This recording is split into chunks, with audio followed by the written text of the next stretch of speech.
Frères et sœurs, bonsoir. C'est votre serviteur, pasteur Michelin François.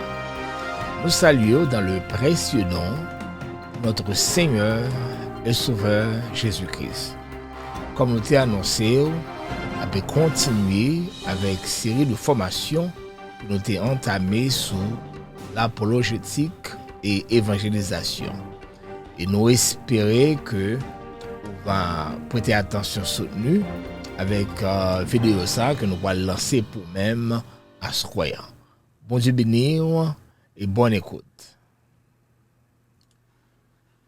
Dans la dernière rencontre que nous avons gagnée ensemble avec vous, nous avons parlé sur problème à l'évangélisation ou bien obstacle à l'évangélisation. Nous apprenons que d'après nous-mêmes, nous considérons deux catégories d'obstacles à l'évangélisation. Et première catégorie, nous relèvons obstacle interne à l'évangélisation. Et deuxième catégorie, nous relèvons obstacle externe à l'évangélisation. Non, obstacle interne à l'évangélisation, nous te considérer pour même deux éléments. Bien entendu, nous sommes capables de considérer d'autres éléments et qui impliquaient des obstacles, constitués comme des obstacles internes à l'évangélisation. Mais alors, nous t'ai ciblé deux là-dedans. Deux ça que nous t'ai considéré, c'était l'unité de l'Église et l'éthique chrétienne. Et que nous t'ai dit que ces deux éléments constitués comme des obstacles internes, des obstacles qui sont dans l'Église même à l'évangélisation. Et nous considérons également deux obstacles externes à l'évangélisation. Et dans deux obstacles externes, nous ciblons le relativisme et en même temps l'égalisation de l'immoralité. Dans la dernière formation que nous avons gagnée ensemble avec vous, nous avons parlé sur le relativisme et la pensée relative du monde actuel constitué comme un obstacle à l'évangélisation. Et c'est alors que nous sommes entrés très profond dans l'obstacle ça.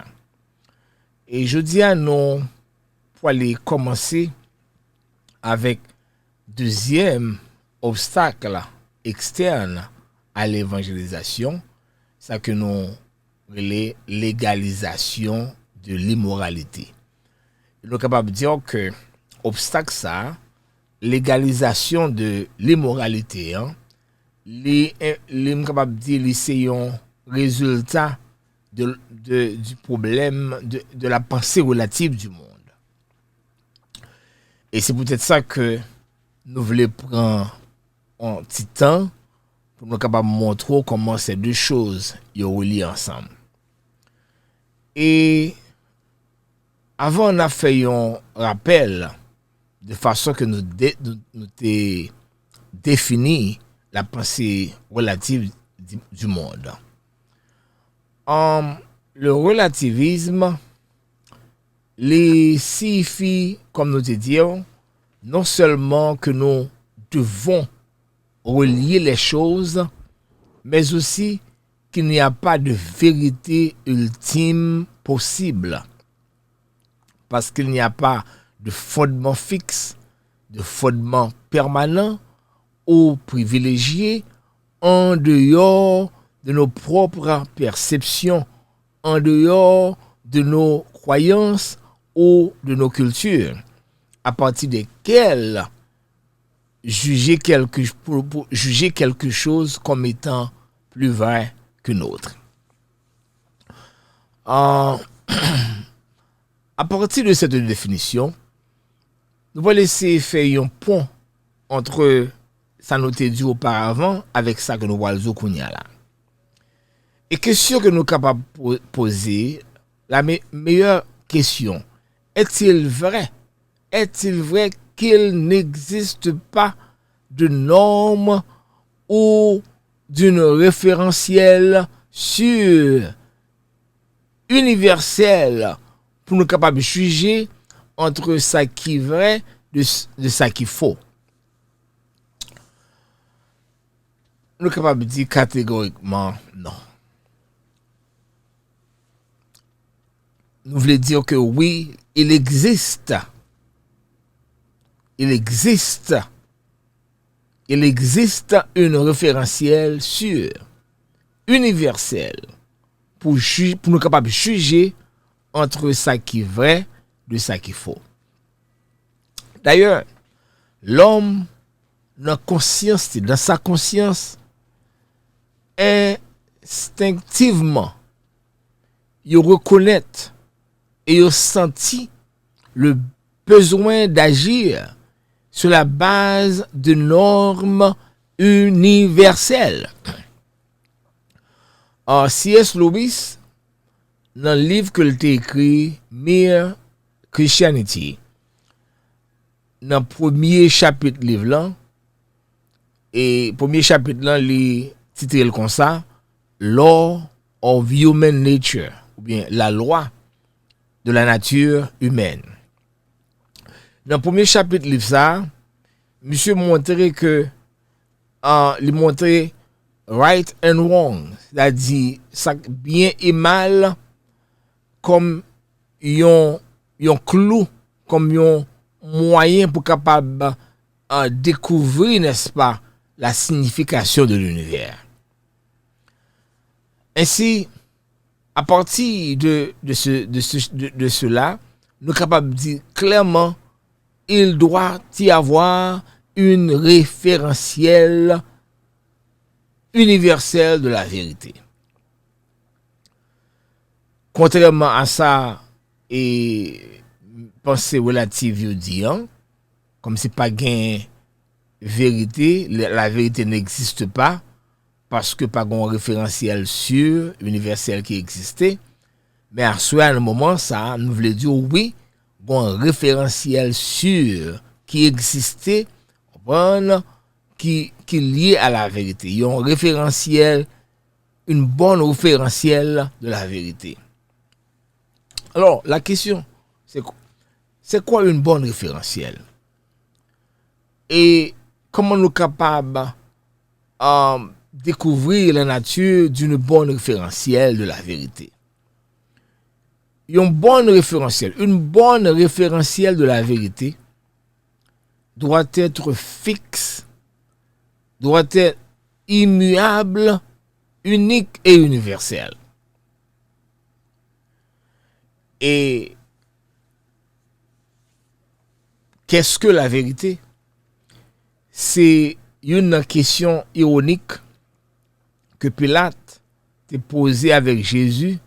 Mais lorsque je me suis posé la question ça, il n'a pas de gagner aucune intention pour qu'il soit capable de donner une réponse de la part de Christ. Pourtant, la réponse est simple et claire. Dieu est lui-même la vérité. Dieu est la vérité. Ou en d'autres termes, nous sommes capables de prendre converse là, la vérité est Dieu. D'ailleurs, comme l'apôtre Jean, il fait déclaration ça dans 1 Jean 5, verset 20 à 21. Jean déclaré, nous savons aussi que le Fils de Dieu est venu et qu'il nous a donné l'intelligence pour connaître le véritable. Et nous sommes dans le véritable en son Fils Jésus-Christ. Et puis là, il ajoute, c'est lui qui est le Dieu véritable et la vie éternelle. Et non, ça c'est 1 Jean chapitre 5 verset 20 à 21. Et après que j'ai fait une déclaration, ça, elle dit, petits enfants, gardez-vous des idoles. Faites attention avec idoles. Jésus lui-même, il déclaré dans Jean 14, verset 6, je suis le chemin, la vérité et la vie. Il n'a pas dit je suis une vérité, il dit je suis la vérité, c'est-à-dire la vérité absolue. Je suis le chemin, la vérité et la vie. Nul ne vient au Père que par moi. En ce sens, si nous considérons ces deux textes et d'autres textes, nous sommes capables de dire clairement les Saintes Écritures. La Bible est la seule référence sûre de la vérité.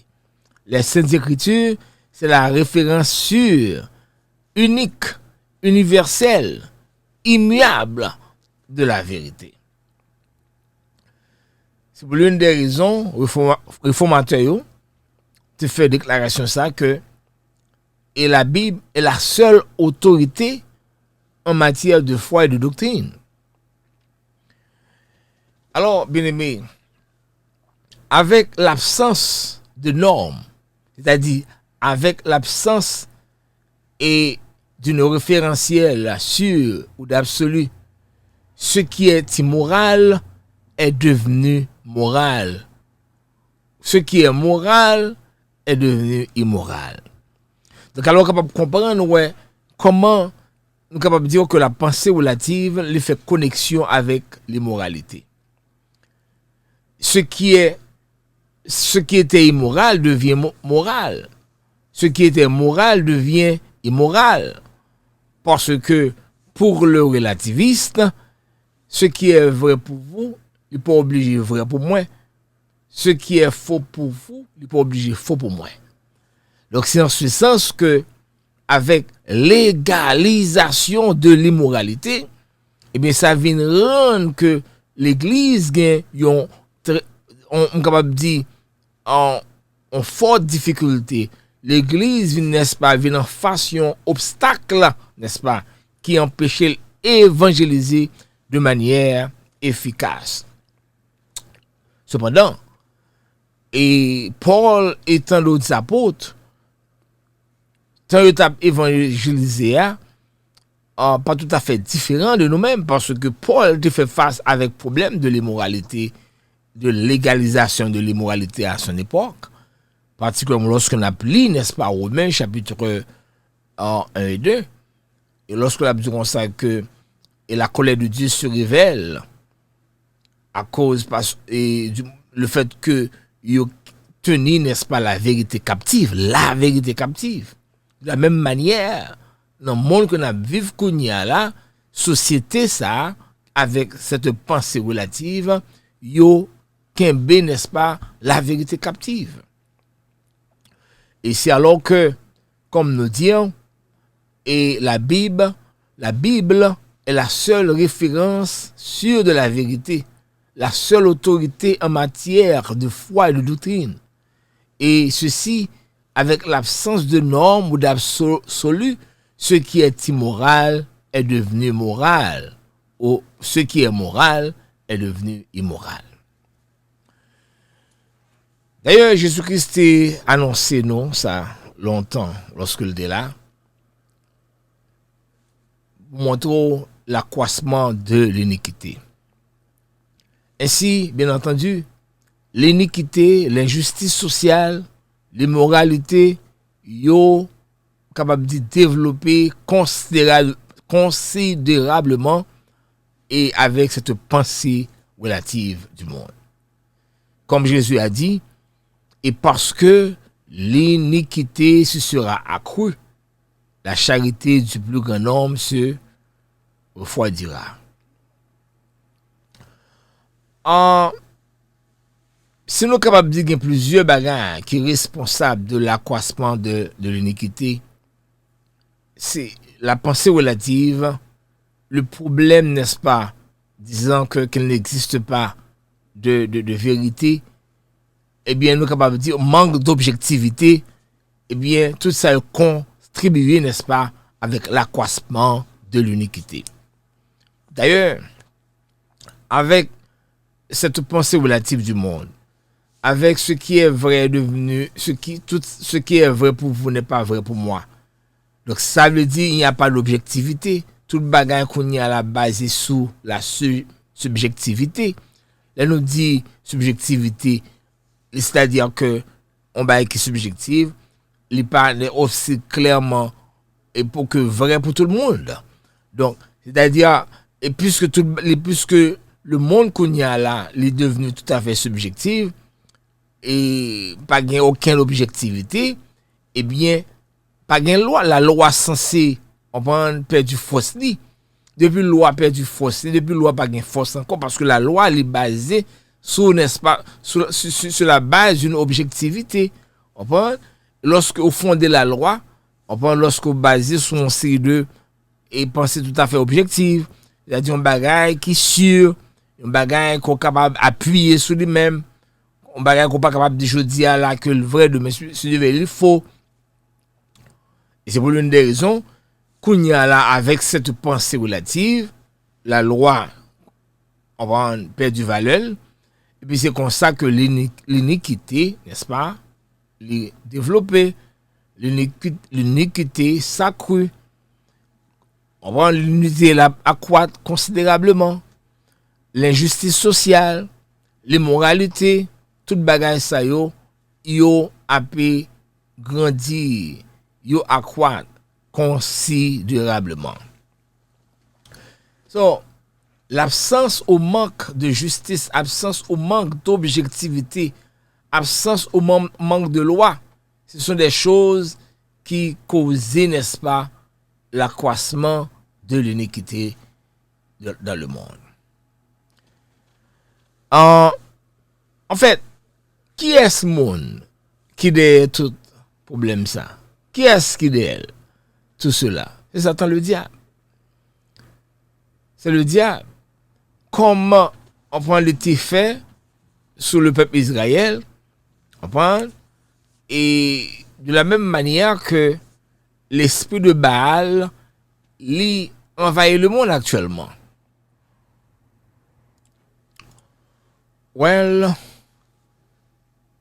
l'esprit de Baal travaille à l'altération de la perception. Quand on dit nous altérer un bagage, par exemple, si on prend l'être là, au vide de l'eau là-dedans, et bien il va l'être plus encore ou altérer. Et Baal, c'est ça que le fait. C'est vider de l'eau dans l'être là. L'esprit de Baal travaille à l'altération de la perception. Comment nous comprendre ça? Là où il y a un Dieu, il y a une réalité ultime et objective. Il y a un point de référence unificateur. Il y a une norme par laquelle tout peut être discerné, mesuré et jugé. Là où il y a un Dieu, il y a la vérité. Mais là où il y a plus d'un Dieu, plusieurs dieux, eh ben, la porte est ouverte à de nombreuses vérités. Même gens que nous avons dit dernièrement, dans la dernière vidéo que nous avons gagné avec vous, que monsieur Relativisio fait nous comprendre que, et on fait comprendre, et gagner plusieurs vérités, gagnons infinité de vérités.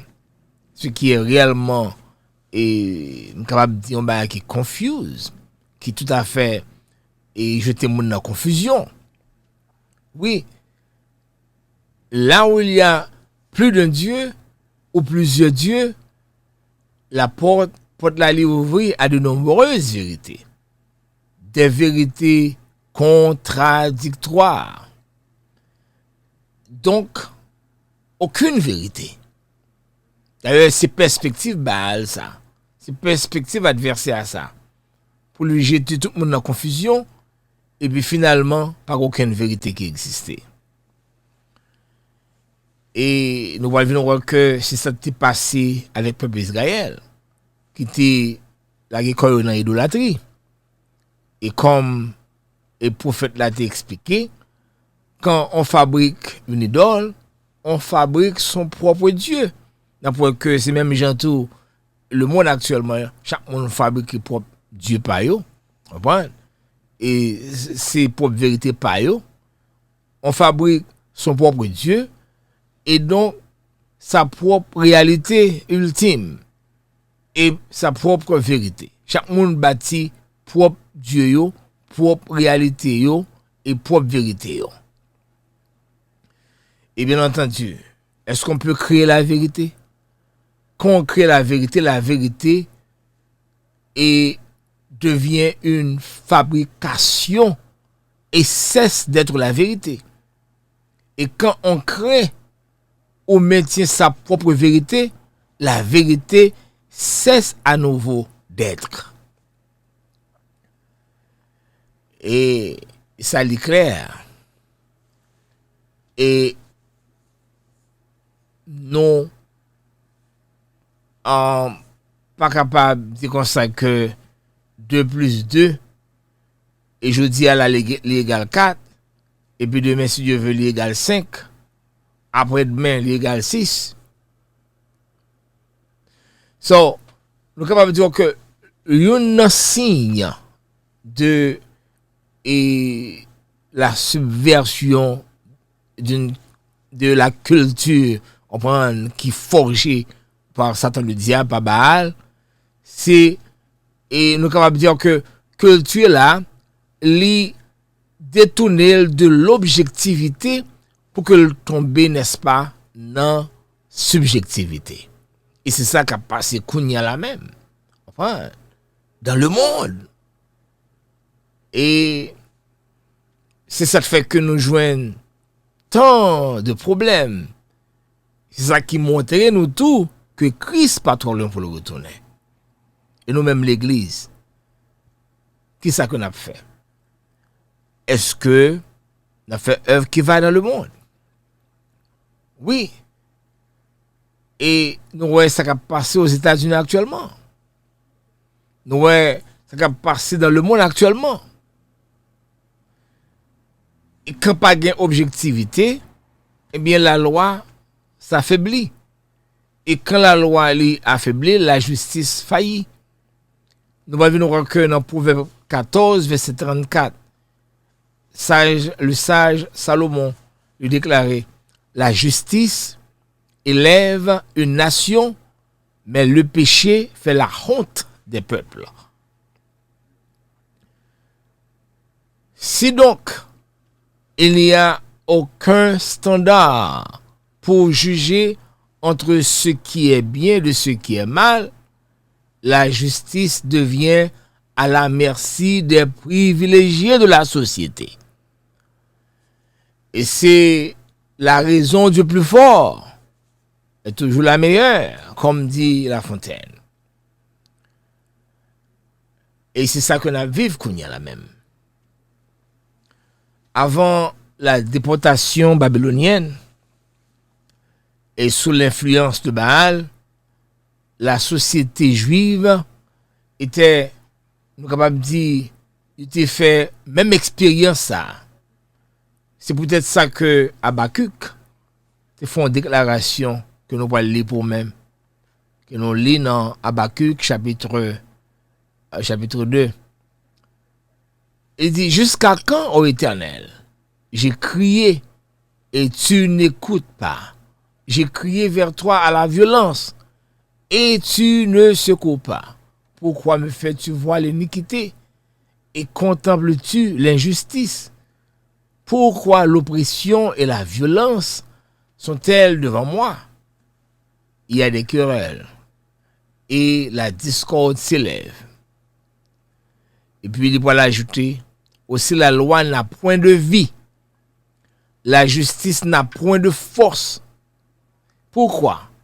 Car le méchant triomphe du juste et l'on rend des jugements iniques.